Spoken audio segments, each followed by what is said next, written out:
चला ताई मावशी अक्का, आजचा खास बेत हा गरमागरम पुरणपोळीचा आहे बरं. व्हिडिओ नक्की शेवटपर्यंत बघा. तुम्ही कशा पद्धतीत पुरण बनवता ते मला नक्की कमेंटमध्ये सांगा.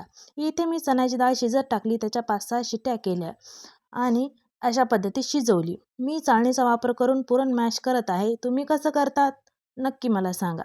चांगल्या पद्धतीत मॅश केलं. कढई ठेवली. कढईमध्ये चमचाभर मी इथे तुपाचा वापर केला. सुगंध चांगला येण्यासाठी आणि पुरण टेस्टलाही छान लागण्यासाठी. अशा पद्धतीत तुम्ही नक्की ट्राय करा. फुल व्हिडिओ हा माझ्या यूट्यूब चॅनलवर आहे, नक्की जाऊन पहा. बघा इथे मी पुरणाची डाळ इथे टाकली. पुरणाची डाळ ही 2 वाटी होती. मी इथे 1.5 वाटी साखरेचा वापर केलेला आहे, कारण की थोडंसं तिखट क्षारासाठी मी बाजूला डाळ काढली होती म्हणून. पुरण हे चांगलं एकजीव साखरेमध्ये करायचं. अशा पद्धतीत मी तर सुंठ, विलायची आणि जायफळ घेतलं, तेही बारीक करून सुगंधासाठी त्यामध्ये ॲड केलं.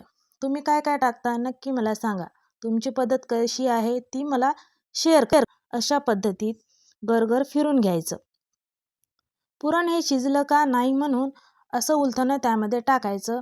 लगेच कळतं पुरण आपलं शिजलं. ही ट्रिक नक्की तुम्ही वापरा. मी पुरण थंड होण्यासाठी एका प्लेटला तूप लावलं आणि त्यामध्ये पुरण थंड होण्यासाठी ठेवलं. तुम्ही कशी पद्धत करता ते नक्की मला कमेंटमध्ये सांगा. बघा अशा पद्धतीत थंड झालेलं आहे आपलं पुरण. मी इथे कणिक मळून ठेवलं होतं. कणिकाची अशी पारी करायची. पारी म्हणा, लाटी म्हणा, त्यामध्ये असं पुरण भरायचं. पारीचं तोंड हे बंद करायचं. थोडं तूप लावायचं, पीठ लावायचं आणि हलक्या हाताने चांगली ही पारी लाटून घ्यायची. बघा गरमागरम खूप सुंदर अशी पुरणपोळी इथे रेडी झालेली आहे. ही एका खास व्यक्तीसाठी होती. ती कुठल्या खास व्यक्तीसाठी होती डिटेलमध्ये फुल व्हिडिओमध्ये सांगलेला आहे. नक्की तुम्ही तो व्हिडिओ बघा आणि मलाही तुमचा अनुभव शेअर करा. आवडल्यास लाईक करा, शेअर करा आणि सबस्क्राईब करा. बघा कुठे फाटली नाही, कुठे फुटली नाही. खूप सुंदर गोल अशी पुरणपोळी इथे रेडी झालेली आहे.